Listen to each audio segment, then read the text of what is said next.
Amazing grace, how sweet the sound that saved a wretch like me. Hi, and welcome to Straight Talk About God video. I'm Jack. Rahab and the cross.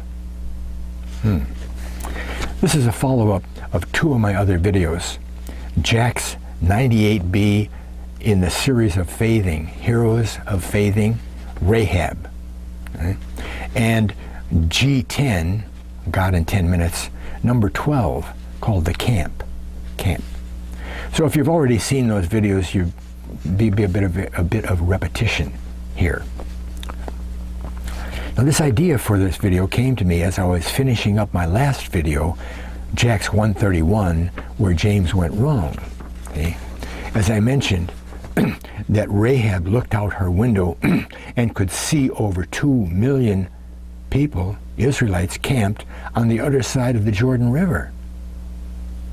It hit me as to what she really saw. I don't know, maybe God planted this in my mind or not, but it sure is neat. And it just came to me, right? So we're going to take up the story from the time when the Israelite spies were at Rahab's inn. Remember, Rahab was a prostitute. Okay? And they went there. See, Jericho was a big city. There were well over 10,000 people living there. Right? It might have been a mile square, 4 miles around the city. So the Israelites were supposed to march around the city once every day, and then on the 7th day, 7 times. Right? They were supposed to stop, at the sound of the trumpets, turn to the walls and shout. And the Bible said that the walls came down, boom, in a heap. You see, they were all around the whole city, right? I mean, all of those Israelites, I think there were about 2 million of them there, because most scholars have estimated that the Exodus out of Egypt, the Exodus contained 2.5 to 3.25 million people. Oh. Well, we knocked that down to 2 million. That's kind of conservative, but we'll let that go. Even if it was 1.5 million, a lot of people, right? A lot more than lived in Jericho. So Joshua had sent a couple of spies to check out the defenses of the city, and their observations must have taken more than a few hours, okay? They didn't go running around the city and jump out, right? The city was big, right? I think it probably took them either 2 or 3 days. I mean, it says that they went in the evening to Rahab's to go to sleep. Well, that must have been at least 2 days, right?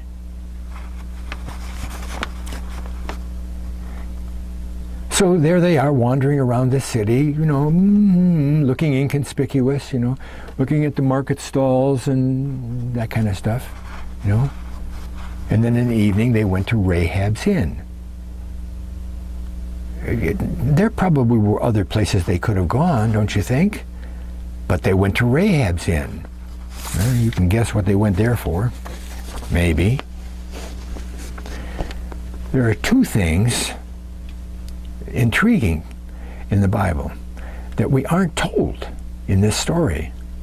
See, we aren't told anything about how Rahab knew that these spies were Israelites. Because she found out somehow, because she made a deal with them to, save her life. She found out. Not only that, but the king found out somehow, and he sent soldiers around. Hey, yeah? Where are those spies? Oh, I don't know. They left a while ago. That's Rahab, right? How'd they know? It could be that my hypothesis that they spent 2 or 3 days there, and each night they went back to Rahab's and had a good time. A little bit of wine after dinner, and maybe some loose talk, whatever. Maybe some other people were in the house one time and they heard that and said, "Ooh," and went and told the king. I don't know. Somehow they knew, okay? If they were only in the city for a couple hours, they wouldn't have been caught. They would have been known by there, right? But the main point of the story is that Rahab was saved from dying when the Israelites took the city. How? By hanging a red cord out her window. Not by receiving and sending them out the other way, the spies, Huh? And when they came to conquer the city, which they knew was going to happen, Jericho knew they were in a lot of trouble. They'd see that cord hanging out the window and they'd save the people that were in the house.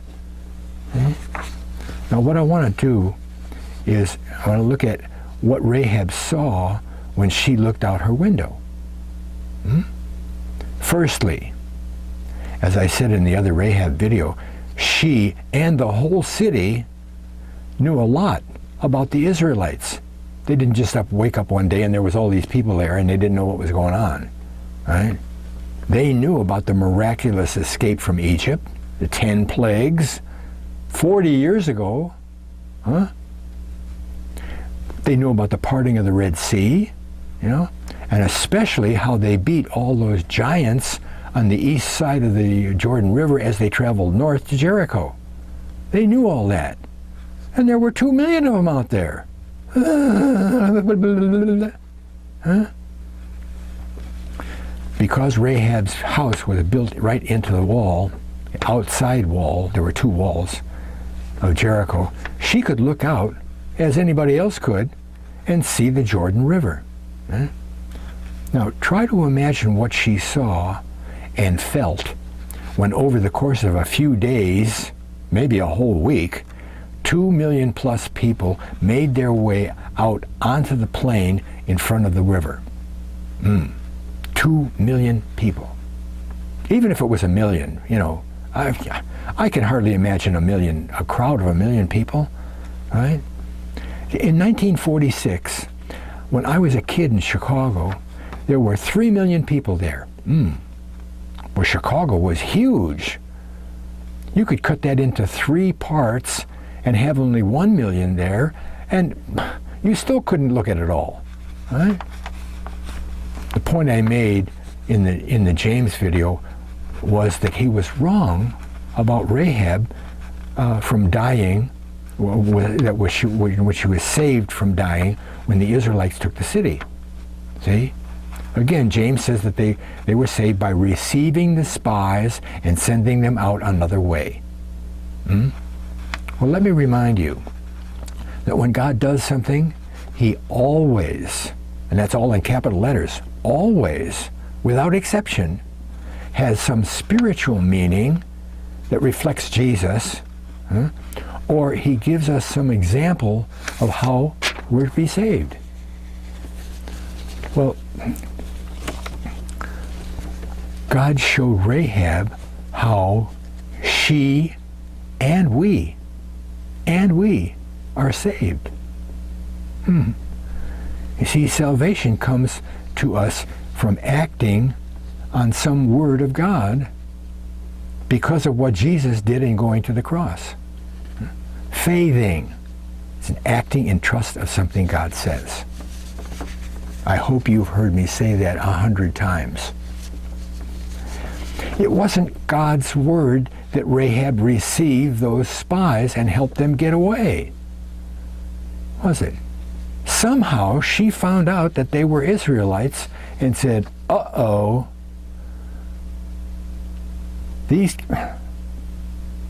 maybe if I make a deal with these guys, I'll be okay.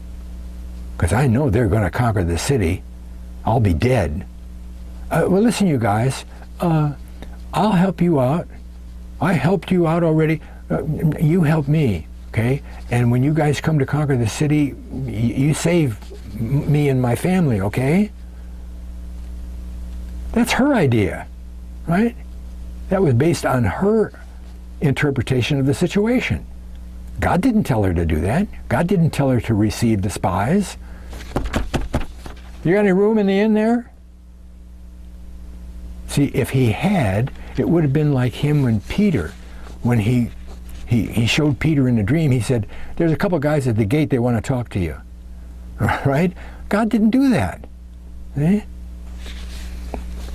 Those spies were God's representatives of what was going on, right? And what did they tell her to do to save her? Hang the red cord out the window, right? It's interesting to note that neither Rahab nor the spies, none of them, they didn't know that the walls were going to come down with a shout. See?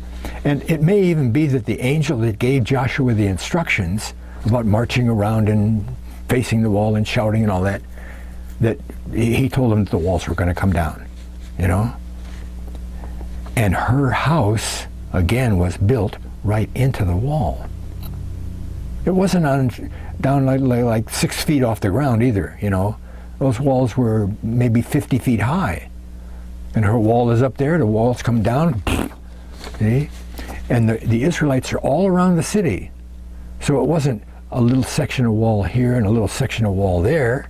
The walls all came down. Well, if her house was in the city, why didn't she get killed? Now, here's the neat part of what Rahab saw. I finally got to it. She saw the Israelite camp. Is that the big deal? Yeah. The big camp over on the other side of the Jordan River.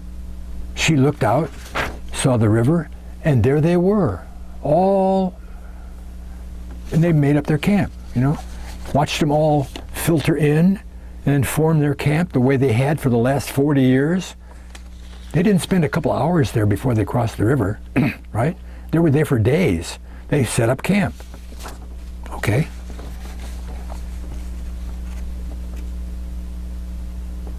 Now she might not have fully understood what that meant, what she saw.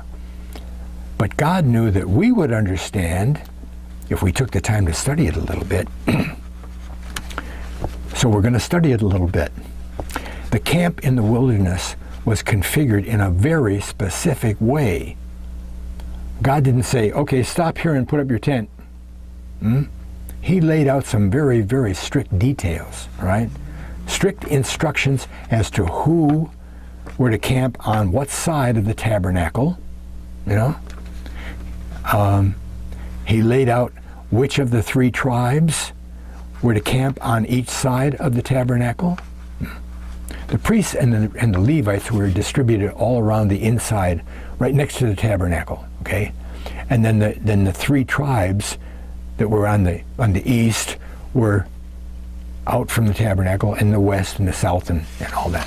Okay, but God placed those 3 tribes directly to the 4 sides: east, west, south, and north. Okay, and I'm sure that no one was southeast or northwest of the tabernacle. Those tribes were to extend out straight in the direction they were given. Otherwise, if they started to deviate as they went out, you remember there's a lot of people here, okay? It may have been a half a mile from the tabernacle out to the end of where the tribes were camped, right? Could have been. Even if it was a quarter of a mile, that's a long way, all right? And if they deviated from the tabernacle just 1% to the north as they went east, by the time they got out a quarter of a mile or half a mile, they'd be out northeast. They wouldn't be north anymore. Okay? Straight out. Additionally, an important part of the placement of this was the population of each tribe. I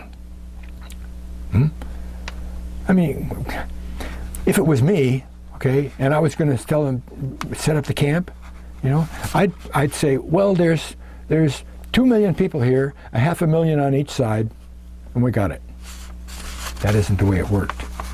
God picked out specifically 3 definite tribes according to the population of those 3 tribes. Watch this. Judah, Issachar, and Zebulun were on the east with a total of 186,400 people. A lot of people. Okay? On the west was Ephraim, his brother Manasseh, and Benjamin. They only had 108,100 people. South was Reuben, Simeon, and Gad with 151,450. And north with 157,600 was Dan, Asher, and Naphtali. These are the numbers used in the book of Numbers, okay? And you notice these population totals, north and south, were very close to each other. They were only 6,000 apart. 151,000 against 157,000. While west only had 108,000. Just a small guy. But east, leading to the door of the tabernacle, and the tribe of Judah, right, was much larger, 186,400. Remember that they were told to go straight out in the direction given them. On the west, not the northwest, on the west, okay? And also remember that when God does something, it always contains some message that he wants us to gain, right? And he did this exact placement of the tribes on purpose, by population, by purpose. So over the days, Rahab and the other people in Jericho had watched the influx of 2 million people into the plain before the Jordan. They also watched as the Israelites formed the camp, as usual, placing around the tabernacle. Put up the tabernacle and then take your positions. Right? And when they were all there and set up camp, Rahab saw Jesus. She saw Jesus. See, as the Israelites traveled for those 40 years in the wilderness, they were led by the ark, right? Which was a type of God and Jesus. Okay? Type of Jesus. They were led by Jesus. They were provided water from the rock with a capital R, which Paul says was a spiritual rock that they drank of, and it was Christ. Water from heaven, water of life.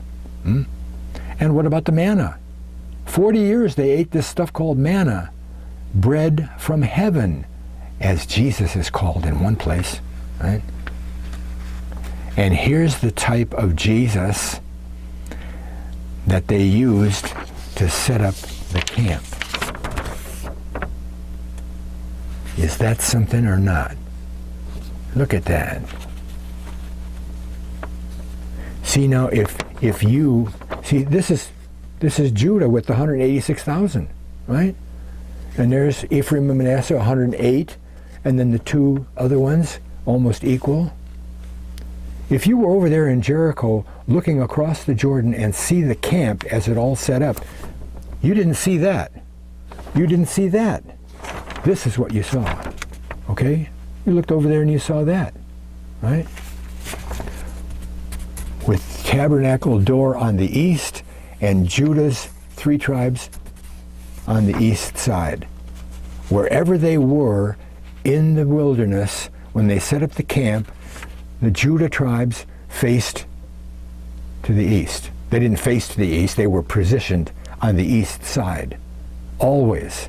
They never were this way. They were always that way for east. Okay? There's a reason for that. The whole wilderness experience was God telling us about Jesus. Right?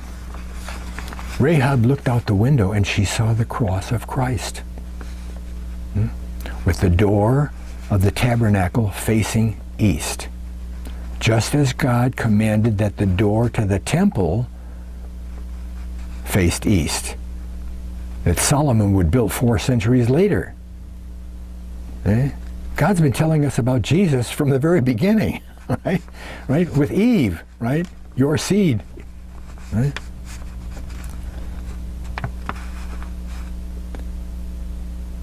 Why not west? Why not north? You know, huh? What's the thing that is most thought of in an easterly direction? Sunrise. The sun comes up in the east. Well,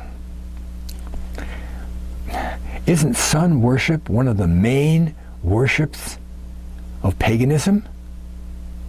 Right, sun worship. It's everywhere, right?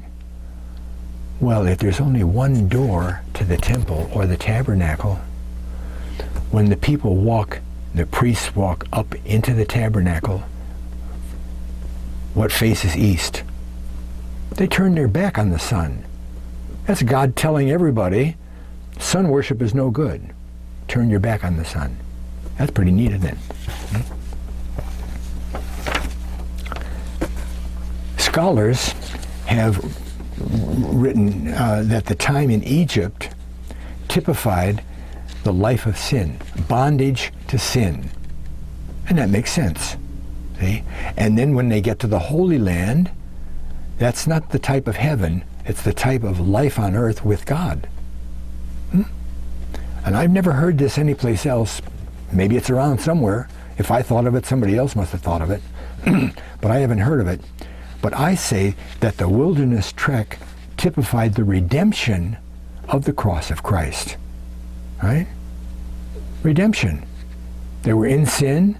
They were redeemed out of sin by the cross, and they crossed over Jordan, beat Jericho, and they didn't have to put the camp up after that.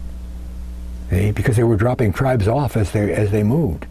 So the camp was gone. They didn't have to set up the camp. They were now in the life with God. Every time you back way away and get the big picture of something in the Bible, it's almost overwhelming. You say, look at that.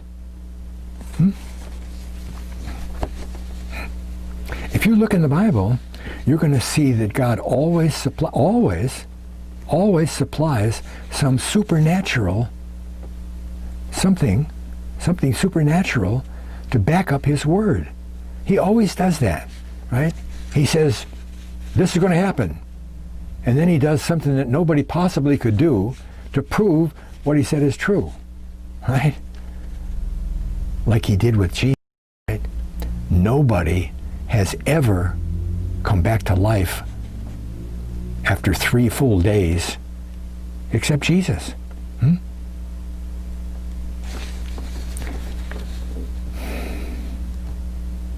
There's no randomness with God, right? He has a definite reason for everything he does. And most of the time we don't even know what that is, you know. But he's looking for those people who will trust him and do things his way. That's what he wants from us. Thanks a lot for watching. God bless.